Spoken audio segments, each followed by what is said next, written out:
ஒரு விஷயத்த ஒருத்தன் பேசுறான் அப்படின்னா, முதல்ல அத ஃபுல்லா பார்க்கோணும். 30 செகண்ட், 1 நிமிஷம் பார்த்துட்டு வந்து, இவன் பேசுறதெல்லாம் பிழையா தான் பேசுறான். இல்லன்னா நீ போற ட்ரெக்கே வேற. இவ்வளவு நாள் நல்லா தான் பேசிக்கிட்டு இருந்த. இப்ப நீ என்ன பேசிக்கிட்டு இருக்க? மூளை எதுவும் குழம்பி போச்சா? இப்படியெல்லாம் சொல்றது, யாரோ ஒருத்தர் சொன்னா பரவால்ல. நம்மளோட பேசி பழகி, நம்மள நல்லாவே புரிஞ்சுக்கிட்டவங்க சொல்றப்போ, ரொம்பவே கவலையா இருக்கு. இவருக்கு என்னாச்சு இப்ப இதெல்லாம் இப்படியெல்லாம் பேசிக் கொண்டிருக்கிறாரு அப்படின்னு தான் யோசிக்கிறீங்க. கொஞ்ச நாள் அந்த தமிழ்நாட்டு எலக்ஷன் சம்மந்தமா பேசுறப்போ, என்ன விஷயத்த பேசினாலும் பல கருத்துக்கள், பல விமர்சனங்கள் வரும். நம்ம எதிர்பார்த்து தான் எல்லா வீடியோக்கள்லயும், எல்லா விஷயங்களையும் பேசணும். அந்த மாதிரி பல கருத்துக்கள் வந்து கொண்டிருந்துச்சு. இன்னைக்கு வந்து நேற்று விஜய் பதவியேற்று நடிகர் விஜய் முதலமைச்சரா பதவியேற்ற விஷயம் சம்மந்தமா, என்னுடைய தனிப்பட்ட சில கருத்துக்கள பகிர்ந்திருந்தேன். அந்த நேரத்தில பல வகையான விமர்சனங்கள் வந்துச்சு. இன்னும் பல கருத்துக்கள், கமெண்ட்ஸ் வந்து கொண்டிருக்கு. ஒவ்வொரு கமெண்ட்டுக்கும் உட்கார்ந்து டைப் பண்ணி ரிப்ளை பண்றதுக்கான நேரம் நமக்கு இல்ல. ஏன்னா வேலைப்பளுக்களுக்கு மத்தியில வீடியோக்கள் செய்றதால. ஸோ பொதுவான ஒரு பதில் தான். இதுவரைக்கும் செஞ்ச எந்த வீடியோக்களுமே தனிப்பட்ட யாரையும் அவமானப்படுத்தணும், மானபங்கப்படுத்தணும் என்ற எந்த நோக்கமுமே இல்ல. எல்லா வீடியோக்களும் ஏதோ ஒரு வகையில சமூக நலன் சார்ந்து இருக்கும்.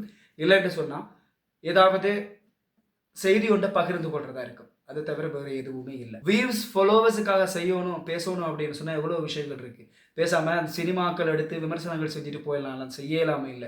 எவ்வளவு விஷயங்கள பேசிட்டு போகலாம். ஆனா, சமூக நலன் சார்ந்து பேசணும், ஏதாவது நல்ல விஷயங்கள மக்களுக்கு கொண்டு போய் சேர்க்கணும்னு ஆரம்பிச்சது தான் இந்த வீடியோக்கள் செய்றதுக்கு.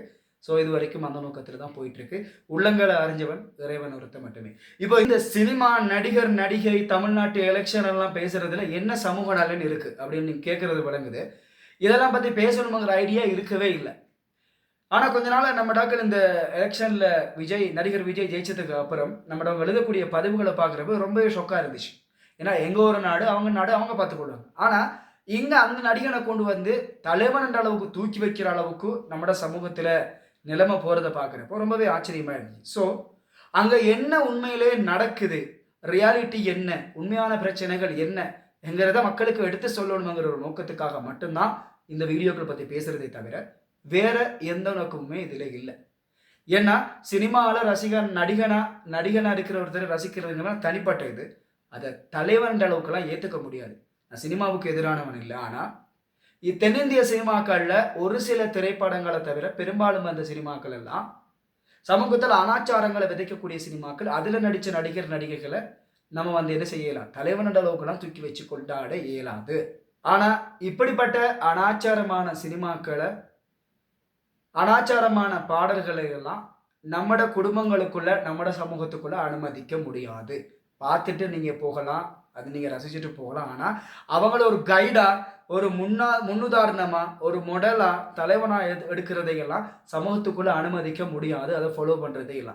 யாராவது அவங்க குடும்பத்துக்குள்ள அங்கீகரிக்கப்படுற நான் இது எங்கன குடும்பத்துக்குள்ள சினிமால வந்தாலும் சரி, சினிமா நடிகர், நடிகையை ஃபாலோ பண்ணாலும் சரி, அதெல்லாம் எனக்கு கணக்கு இல்லங்கிறவங்க விட்டுருங்க.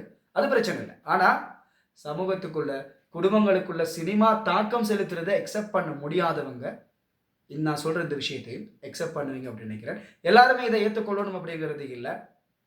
அக்செப்ட் பண்றவங்க அக்செப்ட் பண்ணட்டும். பண்ணாதவங்களுக்கு நாம என்ன செய்யலாம்? எதுவுமே சொல்லல. ஆனா, இந்த மாதிரியான விஷயங்கள் இன்னும் சில விஷயங்கள மக்களுக்கு தெளிவுபடுத்த வேண்டிய தேவை இருக்கு. இத நம்ம சொல்றதுனா எல்லாருமே ஏத்துக்கொள்ள போறதில்ல. யாராவது ஒருத்தர் அத அக்செப்ட் பண்ணாலே போதும். யாராவது ஒருத்தர் அத விளங்கிக்கிட்டாலே நமக்கு போதும்.